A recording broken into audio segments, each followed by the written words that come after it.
Ray Nagin's tenure as mayor of New Orleans remains one of the most dramatic and controversial chapters in the city's modern political history. Serving 2 terms from 2002 to 2010, Nagin's leadership was defined by soaring expectations, unprecedented disaster, and a dramatic fall from grace. Initially elected as a reform-minded outsider with a business background, Nagin promised to modernize city government, clean up corruption, and bring efficiency to a city long plagued by political patronage. His early appeal lay in his image as a pragmatic executive rather than a traditional politician, a narrative that resonated strongly with voters eager for change. Nagin's first term was relatively stable, marked by efforts to streamline city operations and promote economic development. However, everything changed in August 2005 when Hurricane Katrina struck New Orleans, flooding nearly 80% of the city and displacing hundreds of thousands of residents. Katrina transformed Nagin's mayoralty from a routine local administration into a nationally scrutinized leadership test.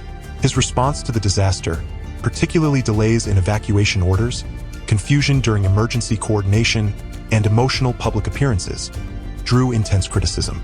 The now infamous interview in which he pleaded for federal help underscored both the desperation of the moment and the breakdown of trust between local, state, and federal authorities. Welcome to CorruptRoots. Power, money, secrets buried deep. We expose corruption beneath the headlines. Wiretapped politicians, massive frauds, and empires built on lies. Fast-paced mini-documentaries reveal who benefited, who paid the price, and why it still matters. Subscribe because corruption doesn't disappear. It hides its roots. Now back to the expose. Despite widespread criticism, Nagin was re-elected in 2006, largely due to a divided opposition and strong support from segments of the Black community, who viewed him as a defender of New Orleans residents amid federal neglect. His second term focused on rebuilding the city, yet it was also marred by accusations of mismanagement and ethical lapses. Reconstruction efforts were uneven, and many neighborhoods, particularly predominantly Black and low-income areas, felt left behind. As New Orleans struggled to recover, frustration mounted over stalled projects, opaque decision-making, and the slow return of displaced residents. After leaving office in 2010, Nagin's legacy took a dramatic turn. In 2013, he was indicted on multiple federal corruption charges, including bribery, wire fraud, and money laundering. Prosecutors alleged that while mayor, Nagin accepted lavish gifts, free travel, and cash from business owners in exchange for city contracts and favorable treatment. In 2014, he was convicted on 20 felony counts and later sentenced to 10 years in federal prison. The conviction confirmed what many critics had long suspected, that the reformer who promised clean government had succumbed to the very corruption he claimed to oppose.